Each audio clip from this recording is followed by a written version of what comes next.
Welcome back to Take a Stand, and Agnes, I think we're playing that song much too often. You know, here it is tax day, and we have so many discussions where that's the perfect song to play. I know. Well, there's just not very many other songs about taxes out there, so you got to work with what you Money, have. you know, there's Loose Change. Who sang that? I think Neil Young. And then you've got Taxman, the Beatles. So we're continuing our conversation here on April 15th, Tax Day, federally. And our guests in the studio, the Republican candidates for the 11th Congressional District, John Armour, Spence Campbell, and Carl Mumpower. Spence Campbell was making some comments before we went to the news break, and both the other gentlemen in the studio were reeling right up to the microphones ready to respond. And so I want to give you a chance to do that before I ask about some specific Western North Carolina issues. So whoever jumps first gets it. We were talking about the Bear Stearns bailout, which I consider a corporate welfare package. Bad precedents.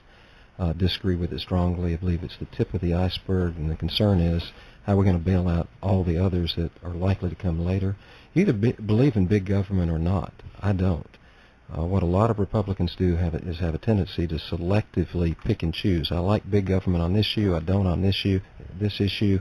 And I don't think you can do that. I think you lose your way with that pretty quickly. Question was brought up about the gold standard for the dollar. The dollar's got to be backed up by something of value, either a belief in the government behind it or something of tangible value, like gold. I think part of the reason that people are looking toward the gold standard is they've lost faith in government. I can't argue with their logic. I would argue against giving the Fed additional powers, I think, to help create the Bear Stearns problem to begin with, with inflationary monetary policy. Wouldn't want to give them new power. They need to enforce the regulations they have, not get more to neglect. Well, Bear Stearns was not a corporate bailout because the corporation is dead and the stockholders lost their shirts, which they should have because of the decisions going into it. All it did was save our markets from burning down. You want to respond? I disagree. I think they just took everything and shifted to a different name and funded the process, guaranteed the loans, and that's not a corporate bailout. I don't know what it is. I don't think the issue is big government selectively, issue by issue. I think the issue is what is the role of government, especially since 9/11 has changed the face of the global economy and national economy. And I don't think we know yet, to the satisfaction of most Americans, and especially Republicans, what the role of government is in post-9/11 America. And I think it's totally appropriate for government to undertake some actions that are focused and limited to ensure that the viability of the economy is there and is not destroyed because a corporation made some decisions that basically wiped its value out and removed its services that it had provided to people, leaving them stranded with no alternatives. If the government is just restoring the original mortgage rate to the people who could pay that rate as opposed to higher rates that have happened since then I don't have a problem with that. I think that highlights a major difference between Spence and myself, and that I do believe that's selective application of big government. I'd much rather see our government concentrate on the things that the Constitution designs it to do, which there's no evidence they are. You know, let's fix the illegal immigration problem. Let's fix our tax code. Let's fix our health care issues. Let's make Social Security solvent. Let's not get into all this other nonsense and pretend that we're going to be good at it. That's another part of my concern, is not only that this is big government stepping in and trying to solve problems that I believe are far bigger than they are, but they don't have any history of doing this well, and that frankly scares me because they're spending borrowed money. I wanted to bring it to an issue that is very real in daily activity here in Western North Carolina, and increasingly it's having a fiscal impact. I'm going to have to set this up a little bit before I throw the issue out there.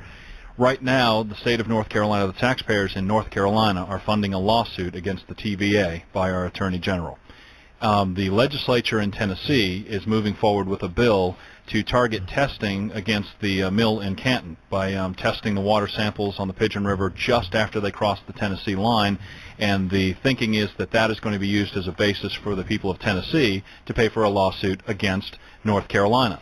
Now, this all goes back to the fact that ozone measurement levels were changed by the EPA, which meant that more towns in North Carolina were getting non-attainment status for ozone noncompliance because of pollution.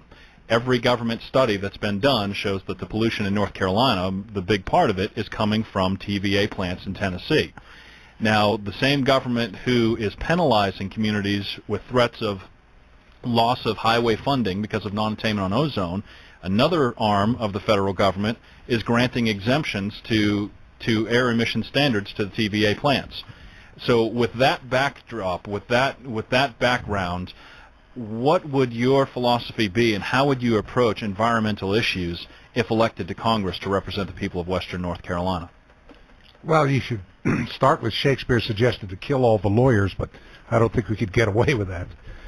Bad advice since you're a lawyer as well. No, I'm well aware of that. That's why I we said all that. three agree on that. But the point is that this is not the first or last time that you find different arms of the federal government doing things that are right at each other's throats.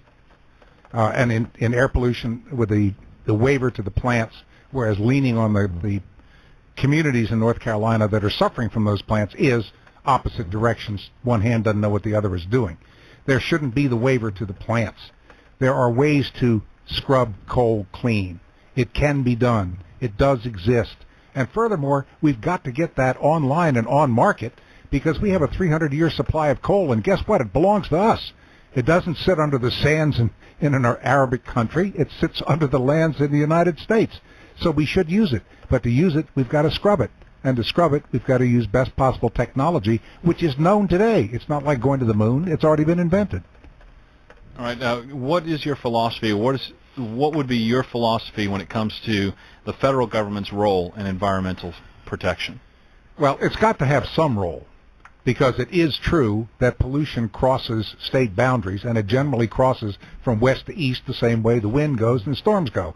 So therefore, if there's a plant in Tennessee that's putting garbage into the air, it's going to come down in North Carolina.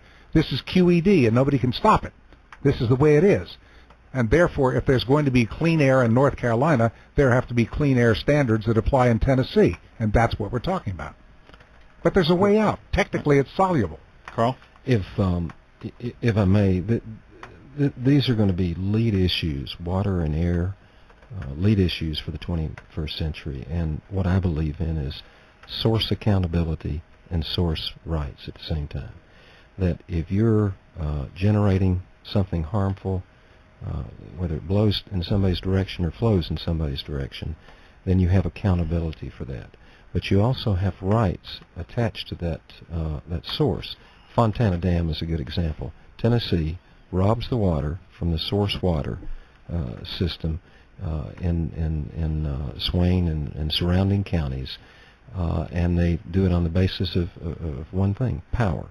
I think that's socialistic when you're able to reach across state lines, reach into somebody else's pocket, somebody else's neighborhood, steal their resources because you have more people, stronger politicians, or whatever it may be. I think that's unfair. I believe it should be an equitable system where we all have just what I said, accountability and rights for our source. So you believe then that Fontana Lake, the reservoir and the dam, that is theft by the TVA of North Carolina resources? Unequivocally, yes. Spence, your philosophy on environmental policy on the federal level?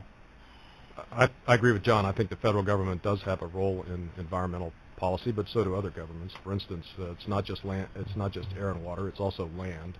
Here in Western North Carolina, we're facing the loss of pristine wilderness, if you want to term it that, to development and just general growth pressures. And I think local governments are trying to figure out how to deal with that. That's not a federal issue, but it certainly is an issue that cuts across every state in the country. One of the ways the federal government has acted in the past with environmental issues is to create the national park system, and I think that's a legitimate role of the federal government. And I'd like to see that continue in an appropriate way. All right, we're going to take a